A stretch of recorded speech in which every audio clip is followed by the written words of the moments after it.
And there was some excitement last night in the Pacific Northwest on the Pro-Am circuit as the Hype Brothers made their debut at Seattle Pacific. Stephen A. Smith, what'd you think of the performance? What I want to really say is that, first of all, it was about time. It's nice to know that the brothers listened to me, because I was the one talking about how they needed to play together. They accepted the counseling that I provided. Yes, you did. Now they are out on the court again, handling their business. Nick Howard looked pretty good. The comeback kid truly looked like the comeback kid. Seems like he's completely healed from that ACL injury. I like what I saw. I was very impressed. And more importantly, I want to applaud their intellect, listening to the wisdom that I espoused. They deserve a lot of credit. You just love taking this bow, don't you? And look, I'm not taking any credit away from them, or for you for that matter. Okay. But shouldn't we contextualize this a little bit? It was a very impressive performance. There's no denying it. But it is one game. And how shall I say this? I think we need to be cautious about overstating the level of competition here. Well, there's no doubt about that, but at the same time, it's whether or not they're taking the proper steps towards prosperity. Bottom line is they did step one. Now, step two, I'm hearing they're going to show up in the Dyckman League. We're hearing that they're going to show up and perform there. We'll see how they do in that particular situation. But the hype is real because people who have watched them over the years are seeing similarities now to what they saw back then, and that's the most important believe point. the hype? I'm not saying believe the hype. Don't believe the hype, but believe the hype. I'm not saying believe the hype. I'm not saying don't believe the hype. I'm simply saying don't poo-poo anything right now. Let's wait and see. Let's wait and see. Are you accusing me of poo-pooing? Possibly, quite possibly. I may have you are poo-pooed a negative, little bit. Max. You are negative, I may have Max. poo-pooed a little bit. Maybe. The sun shines brightly over the high court of Uptown Hoop Dreams, precariously divided between Washington Heights and Inwood. Between the whistles and beneath the project towers is where a young Lou Alcindor changed from a boy to the prototypical big man, perfecting the skyhook and agility unprecedented. Part and parcel of a history fathoms deep, where 3,000 highlight-hungry fanatics crowd the fence weekly to bear witness to the greatness of guards like Eric Opio, a.k.a. El Presidente, disrupting any and all defenses. J.R. Smith and Kemba Walker, perfecting their seasonal alley-oops and step-backs. Dominican Power, raining long-range crossover dreams on Uptown's friendliest rims.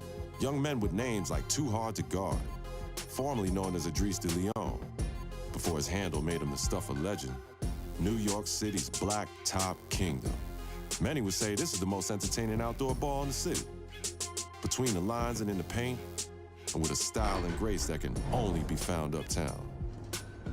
We are New York City basketball at its very best. Dyckman.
game.